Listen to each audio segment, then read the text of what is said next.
ନିଜ ପିଲାଙ୍କ ସହିତ ଇଂଲିଶରେ କଥାବାର୍ତ୍ତା ହୁଅନ୍ତୁ। କାନ୍ଦ ନାହିଁ, ଡୋଣ୍ଟ କ୍ରାଏ, ଡୋଣ୍ଟ କ୍ରାଏ। ଯଦି ଆପଣଙ୍କ ପିଲା କୌଣସି କାରଣରୁ କାନ୍ଦନ୍ତି, ଆପଣମାନେ କହିଥାନ୍ତି ନା କାନ୍ଦ ନାହିଁ ବେଟା, ତ ଇଂଲିଶରେ କହିବେ କାନ୍ଦ ନାହିଁକୁ ଡୋଣ୍ଟ କ୍ରାଏ, ଡୋଣ୍ଟ କ୍ରାଏ। ଠିକ୍ ଅଛି।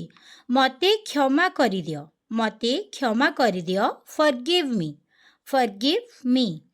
ମୁଁ ଆଉ କେବେ ଏମିତି ଭୁଲ କରିବିନି, ମୁଁ ଆଉ କେବେ ଏମିତି ଭୁଲ କରିବିନି। I will never make such a mistake again, I will never make such a mistake again. ଠିକ୍ ଅଛି। ଶାନ୍ତ ହୁଅ, କମ୍ ଡାଉନ୍, କମ୍ ଡାଉନ୍। ବର୍ତ୍ତମାନ, ରାଇଟ୍ ନାଓ, ରାଇଟ୍ ନାଓ। ଯାଅ ଏବଂ ପଢ଼ ବା ଯାଇକି ପଢ଼, ଆପଣମାନେ ଯାହା ବି କହିପାରିବେ। Go and study, go and study. ଏଇଠି ଲେଖ, ଇଂଲିଶରେ କହିବା ରାଇଟ୍ ହିଅର୍, ରାଇଟ୍ ହିଅର୍।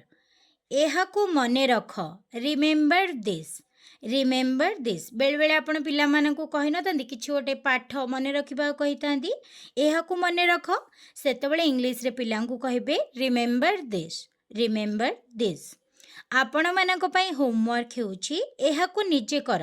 ଏହାକୁ ଇଂଲିଶରେ କ'ଣ କହିବା କମେଣ୍ଟ ବକ୍ସରେ ନିଶ୍ଚିନ୍ତ ଭାବରେ ଜଣାନ୍ତୁ। ଆପଣମାନେ ଯଦି ଏହାର ପାର୍ଟ 3 ଦେଖିବା ପାଇଁ ଚାହୁଁଛନ୍ତି ତାହେଲେ କମେଣ୍ଟ କରନ୍ତୁ। ଏହାର ପାର୍ଟ 3 ମୁଁ ଆପଣମାନଙ୍କ ପାଇଁ ନିଶ୍ଚୟ ଭାବରେ ଆଣିକି ଆସିବି।